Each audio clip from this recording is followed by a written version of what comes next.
कृष्ण। श्रीमद् भगवत गीता अध्याय 8 भगवत प्राप्ति। आगे सुनते हैं।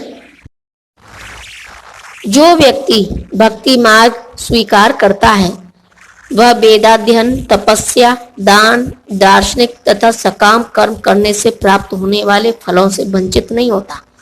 वह मात्र भक्ति संपन्न करके इन समस्त फलों की प्राप्ति करता है और अंत में परम नित्य धाम को प्राप्त होता है। तात्पर्य: यह श्लोक 7वें तथा 8वें अध्यायों का उपसंहार है, जिनमें कृष्ण भावनामृत तथा भक्ति का विशेष वर्णन है। मनुष्य को अपने गुरु के निर्देशन में वेदाध्ययन करना होता है। उन्हीं के आश्रम में रहते हुए तपस्या करनी होती है। ब्रह्मचारी को गुरु के घर में एक दास की भांति रहना पड़ता है और द्वार द्वार भिक्षा मांगकर गुरु के पास लाना होता है। उसको एक गुरु के आदेश पर ही भोजन करना होता है और यदि किसी दिन गुरु शिष्य को भोजन करने के लिए बुलाना भूल जाए तो शिष्य को उपवास करना होता है। ब्रह्मचार्य पालन के ये कुछ वैदिक नियम हैं। अपने गुरु के आश्रम में जब छात्र 5 से 20 वर्ष तक वेदों का अध्ययन कर लेता है तो वह परम चरित्रवान बन जाता है। वेदों का अध्ययन मनोधर्मियों के मनोरंजन के लिए नहीं अपितु चरित्र निर्माण के लिए है। इस प्रशिक्षण के बाद ब्रह्मचारी को गृहस्थ जीवन में प्रवेश करके विवाह करने की अनुमति दी जाती है। गृहस्थ के रूप में उसे अनेक यज्ञ करने होते हैं जिससे वह आगे उन्नति कर सके। उसे देश, काल तथा पात्र के अनुसार तथा सात्विक, राजसिक तथा तामसिक दान में अंतर करते हुए दान देना होता है।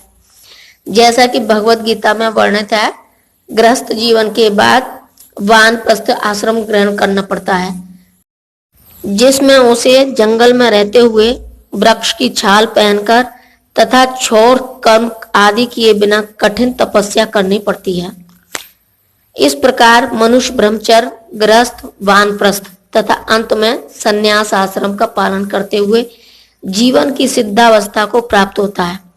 तब इनमें से कुछ स्वर्गलोक को जाते हैं और यदि वे और अधिक उन्नति करते हैं तो अधिक उच्च लोगों को या तो निर्विशेष ब्रह्म ज्योति को या वैकुंठ लोक को या कृष्ण लोक को जाते हैं। वैदिक ग्रंथों में इसी मार्ग की रूपरेखा प्राप्त होती है, किंतु कृष्ण भावनामृत की विशेषता यह है कि मनुष्य एक ही झटके में भक्ति करने के कारण मनुष्य जीवन के विभिन्न आश्रमों के अनुष्ठानों को पार कर जाता है।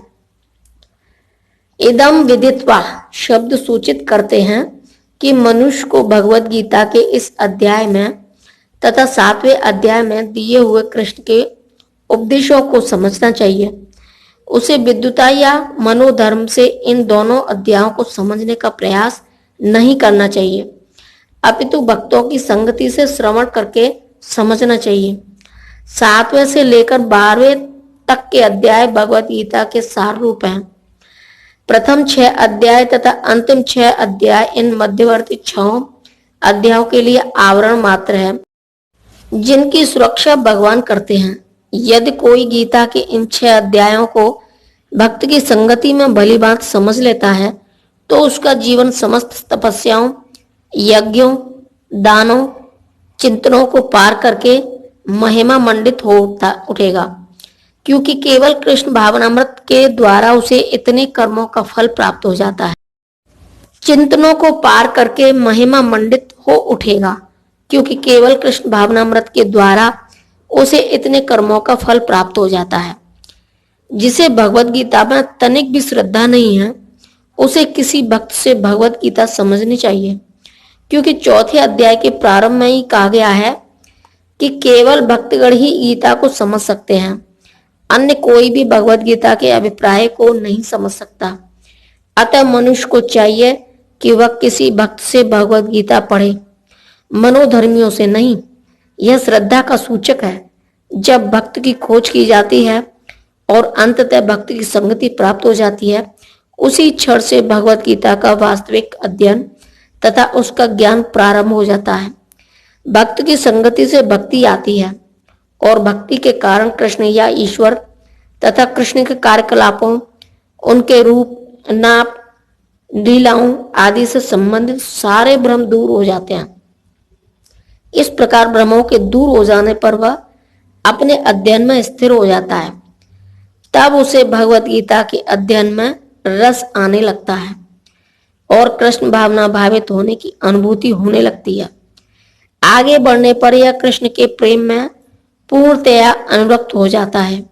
यह जीवन की सर्वोच्च सिद्धि अवस्था है जिससे भक्त कृष्ण के धाम गोलोक यानी कि वृंदावन को प्राप्त होता है, जहां वह नित्य सुखी रहता है। इस प्रकार श्रीमद् भगवत गीता के 8वें अध्याय भगवत प्राप्ति का भक्ति वेदांत तात्पर्य पूर्ण हुआ। जय श्री कृष्ण।